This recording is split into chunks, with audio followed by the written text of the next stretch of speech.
Bonjour à tous, chers élèves de deuxième année. Aujourd'hui, je vous propose de réviser la valeur absolue, quelques exercices supplémentaires. Revoyons simplement l'écriture algébrique et le graphique et appliquons-le à des exemples.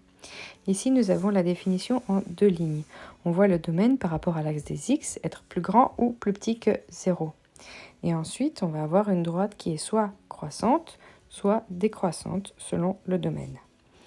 Si on exporte ça de manière générale avec une autre expression qu'on appellera a de x, eh bien, on va pouvoir avoir ces mêmes formations en deux lignes avec cette expression qui est soit positive, soit négative, avec un signe moins dans ce cas-là. Prenons a de x et x plus 1. Dans ce cas, on va s'intéresser à l'expression moins a, par exemple. Et moins a, eh bien, ça va correspondre à moins et entre parenthèses tout le a. On trouve rapidement moins x moins 1. Quand est-ce que a est plus grand ou égal à 0 ? On résout l'inéquation et on trouve x plus grand ou égal à moins 1. Donc un intervalle et l'autre, eh bien c'est évidemment ce qui reste de l'axe des réels, donc x plus petit que moins 1. On a donc ici l'expression en deux lignes avec soit x plus 1 si x est plus grand ou égal à moins 1, soit donc moins x moins 1 si x est plus petit que moins 1. Réfléchissons maintenant à un exemple où on va tout écrire par nous-mêmes. Ici, nous avons x-3. On sait qu'on va recopier une fois x-3 et une fois l'opposé, donc moins entre parenthèses x-3. Il faut ensuite regarder la valeur du domaine. Ici, on posera donc x-3 plus grand ou égal à 0 et on résout x plus grand ou égal à 3. Donc c'est par rapport à 3 qu'on va séparer ces deux lignes. On aura donc ensuite à distribuer le moins devant la parenthèse et on aura terminé. Le graphique ici est donc fait à partir de deux droites et on retrouve notre forme en V.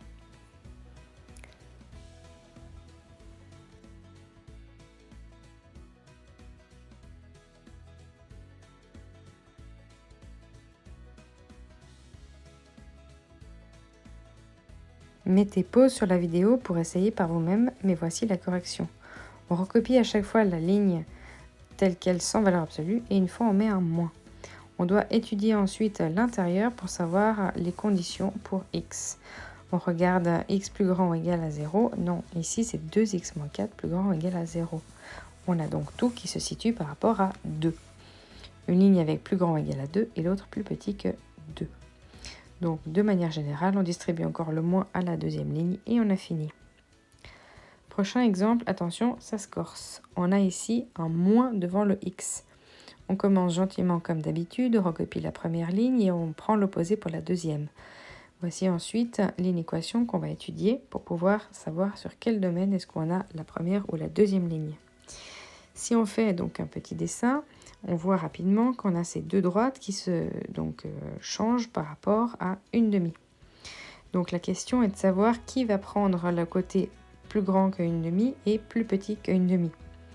Ici, il nous faut absolument avoir quelque chose de positif et donc c'est la partie où la droite sera donc croissante qui doit être plus grand ou égal à une demi et donc c'est la deuxième ligne où on a x qui va être plus grand ou égal à une demi.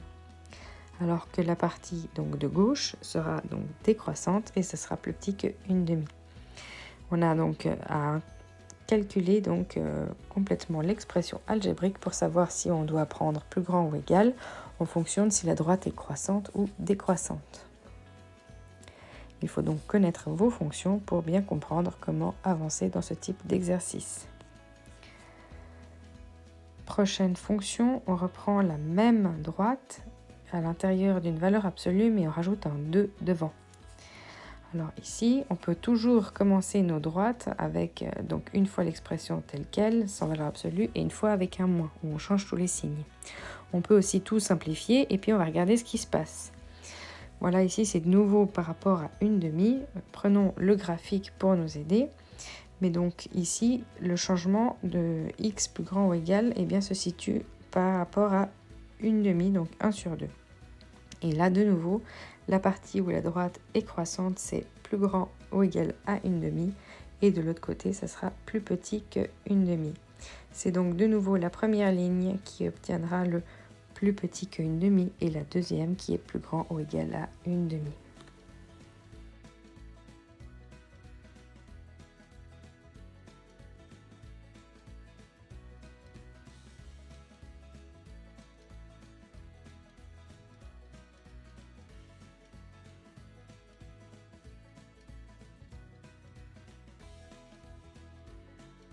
Compliquons encore cette fois-ci avec un moins devant la valeur absolue. Ici, on se rend compte que la valeur absolue est positive, mais avec un moins, elle est donc transformée en négative.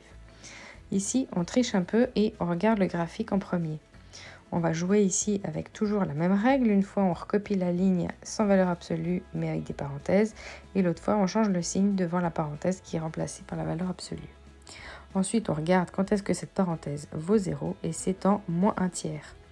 Et puis, on observera donc que la partie où on est croissant, eh bien, c'est quand x est plus petit que moins 1 tiers et qu'elle est donc décroissante sur la partie où x est plus grand ou égal à moins 1 tiers. Il faut encore bien sûr simplifier l'expression pour pouvoir terminer cette partie de l'exercice.